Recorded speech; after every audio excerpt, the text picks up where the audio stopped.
Hello, नमस्कार, सत श्री अकाल, सलाम। आप सबको मेरा प्यार भरा राम राम। आपका स्वागत करता हूं मेरी चैनल जिप्सी बड़ी में, मालवीय चौक नासिक से। Good morning Nashik. ये जो गली में घूम रहा हूँ वो नासिक के मुख्य बस अड्डे के पास है, मालवीय चौक। और मालवीय चौक से रामकुंड जाता हुआ जो रास्ता है वहाँ की गली है। और मैं आज सुबह नासिक पहुँच चुका हूँ। अहमदाबाद की नाइट जर्नी करके आज सुबह ही मैं नासिक आया हूँ। होटल में मैंने कमरा ले लिया है और अभी नासिक की गलियों में तफरीह करने के लिए निकल पड़ा हूँ। नासिक में 2 या 3 दिन रुकने का प्रोग्राम है। आज ही सुबह में आया हूँ तो आज का दिन मैं सोचता हूँ कि लोकल साइट सीइंग कर लेते हैं। तो जहाँ पे मैंने मालवीय चौक में जो मेरा रूम है, जो होटल है, वहाँ से बहुत ही वॉकिंग डिस्टेंस पे है रामकुंड, सीता गुफा वगैरह लोकेशन। आज का दिन नासिक की लोकल साइट सीइंग के लिए हमने स्पेयर रखा है।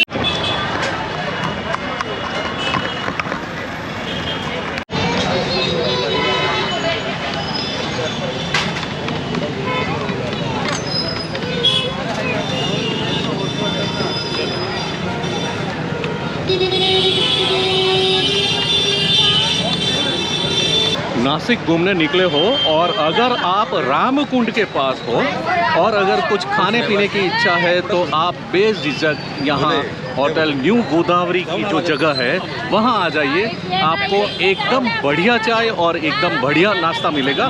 वो लोग एकदम दिल से बनाते हैं नाश्ता। यहाँ का नाश्ता चखोगे तो आपका मन जैसे प्रफुल्लित हो जाएगा। चाय भी बहुत बढ़िया बनाई है। बढ़िया चाय नाश्ता हो चुका है और अभी हम लोग धीरे धीरे चहलकदमी करते करते निकल रहे हैं रामकुंड की तरफ। अभी मैं हूँ नासिक के रामकुंड एरिया में। रामकुंड एरिया बहुत ही ज़बरदस्त चहल पहल वाला एरिया है और यहाँ काफ़ी श्रद्धालु लोग आते हैं रामकुंड के अंदर स्नान करने हेतु, या यहाँ पे जो पिंडदान होता है या पितरों की जो विधि होती है उसके लिए यहाँ पे कई लोगों का आना जाना रहता है। नासिकंच प्रयागंच नैमिषं पुष्करम तथा पंचमं च गया क्षेत्रम षष्ठम क्षेत्रम न विद्यते। सबसे पहले पृथ्वी पर महातीर्थ जो हुआ है उसमें से नासिक पहला है। नासिकंच प्रयाग दूसरा प्रयाग है, नैमिष तीसरा है, पुष्कर चौथा है और 5वां गया क्षेत्र है। तो ये नासिक जो है ये अनादिकाल से सबसे पहला तीर्थ क्षेत्र है। कृते तो पद्मनगरम, कृतयुग में इसका नाम पद्मनगर था। तो पद्मनगर नाम इसलिए था कि यहाँ पर ब्रह्मदेव जी ने पद्मासन लगा करके तपश्चर्या किया था, इसलिए कृते युग में पद्मनगर नाम था। त्रेतायाम तो त्रिकंटक, त्रेता युग में त्रिकंटक नाम था। त्रिकंटक इसलिए नाम था कि रावण के भाई खर, दूषण और त्रिशिर ये 3 राक्षसों का यहाँ पर राज था। सारा ये दंडकारण्य वन है। तो वो त्रिकंटक नाम होने के बाद में द्वापारे तो जनस्थानम, द्वापार युग में जनस्थान नाम से प्रसिद्ध था। जनक राजा जी ने यहाँ गोदावरी के तीर्थ पर बड़े बड़े यज्ञ किए हुए। जानकी जी यहाँ रहे हैं इसलिए वो जनस्थान। कलौ नासिकम उच्यते, कलयुग में नासिक नाम से सब दूर प्रसिद्ध हो गया है। और ये जो यहाँ पे मैं खड़ा हूँ ये है रामकुंड, गोदावरी नदी के किनारे बसा रामकुंड, जहाँ पे श्रद्धालु लोग बड़ी आस्था से डुबकी लगाते हैं, स्नान करते हैं। और ख़ास तौर पर रामकुंड में पितरों का तर्पण भी किया जाता है। यहाँ के सामने छोर पर आप देखोगे तो लोग यहाँ मुंडन करवा के अपना पितरों का पिंडदान करते हैं, पितरों का तर्पण करते हैं।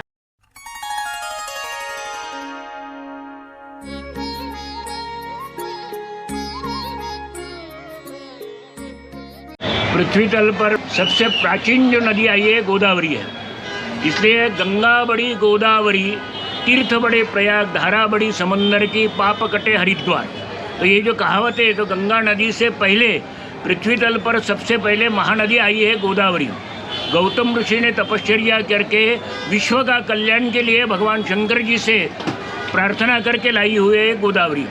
तो गोदावरी तो बहुत बड़ी है, सर्वदूर है, लेकिन उसका जो महात्मा है वो ये स्थान का सर्वोच्च महात्मा गोदावरी का दिया है कि इंद्र का पुत्र जयंत, उन्होंने जब समुद्र मंथन होने के बाद में जब अमृत का घड़ा जब निकाल करके देवताओं के लिए ले जा रहे थे, तो उनके हाथ में से छीनने के लिए वो 4 जगह पर उन्होंने असुरों से संरक्षण करने के लिए वो रखे थे। वो 4 जगह कौन से?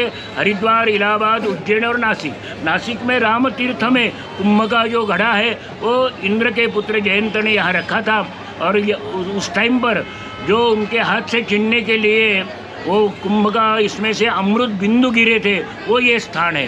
कुंभ का मुख्य जो स्नान है, यहीं पर कुंभ का मुख्य स्नान होता है। भारत में 4 जगह होता है, हरिद्वार, इलाहाबाद, उज्जैन और नासिक। तो ये नासिक का राम तीर्थ का कुंभ का स्नान यहाँ होता है। 12 साल के बाद में यहाँ उस समय पर जो सिंह राशि में गुरु होते, सिंह राशि में जब सूर्य होते, तब कुंभ का स्नान यहाँ होता है। और उस समय पर स्वर्ग, मृत्यु, पाताल तीनों भुवन के सब देव देवता, तीर्थ, सब साधु, महंत, महात्मा सब यहाँ कुंभ के स्नान में आते हैं। यहाँ पीछे जो नदी बहती है ये है गोदावरी नदी, जिसे दक्षिण की गंगा भी कहा जाता है। नासिक के रामकुंड से बहती गोदावरी नदी का मस्त दृश्य यहाँ से आप देख पाओगे।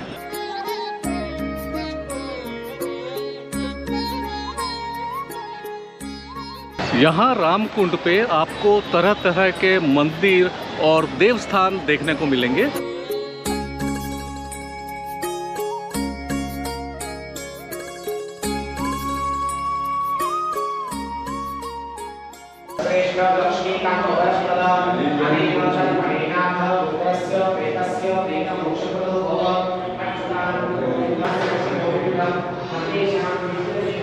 रामकुंड में ही गोदावरी नदी के तट पर है सिद्ध पातालेश्वर महादेव मंदिर। यहाँ का भी एक अलग ही महात्म्य है और लोग यहाँ भी दर्शन करने आते हैं। यहाँ आप नदी के पैरेलल लेवल पे एक मंदिर देखोगे, जहाँ स्टेप डाउन होकर आपको नीचे जाकर लिंग के दर्शन करने पड़ते हैं। ये मेरे सामने जो ये मंदिर आप देख रहे हो वो है श्री सिंहस्थ गौतमी गोदावरी भागीरथी मंदिर। ये मंदिर पूरे साल लगातार बंद रहता है और 12 साल में सिर्फ एक बार खुलता है, और ये मंदिर की ये स्पेशल विशेषता है।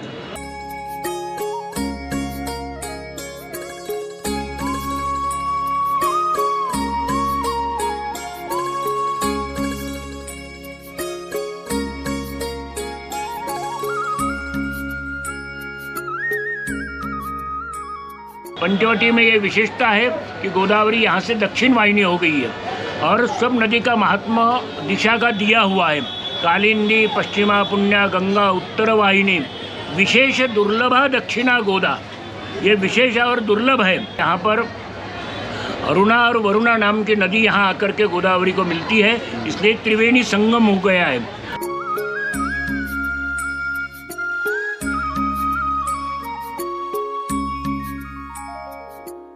और एक बार शिव जी को ब्रह्म हत्या का दोष लगा, 12 साल स्वर्ग, मृत्यु, पाताल तीनों भुवन में जाकर के आ गए, लेकिन उनका कपाल में लगा हुआ था ब्रह्म हत्या का दोष, वो कहीं दूर नहीं हुआ। अंत में नंदी यहाँ शिव जी भगवान को लेके आए। अरुणा गोदावरी के संगम में स्नान पूजा करने से ब्रह्म हत्यादिक पातकों का तत्काल विनाश हो जाता है। ये ब्रह्मांड पुराण में लिखा हुआ है। तो ये नंदी को महात्मा मालूम था। नंदी यहाँ शिवजी भगवान को लेके आए और उनके कहने से यहाँ स्नान किया। स्नान करते ही उनके कपाल को लगा हुआ था ब्रह्म हत्या का दोष, वो उड़ गया और अस्थिविलय तीर्थ में गिरा और उसका 3.5 घंटे में पानी हो गया। आज भी वहाँ 3.5 घंटे में अस्थियों का पानी हो जाता है अस्थिविलय तीर्थ में। तो भगवान शिव जी को बहुत बड़ा यहाँ आनंद हो गया। कपालेश्वर मंदिर के दर्शन करके अभी जस्ट मैं नीचे की तरफ आ रहा हूँ।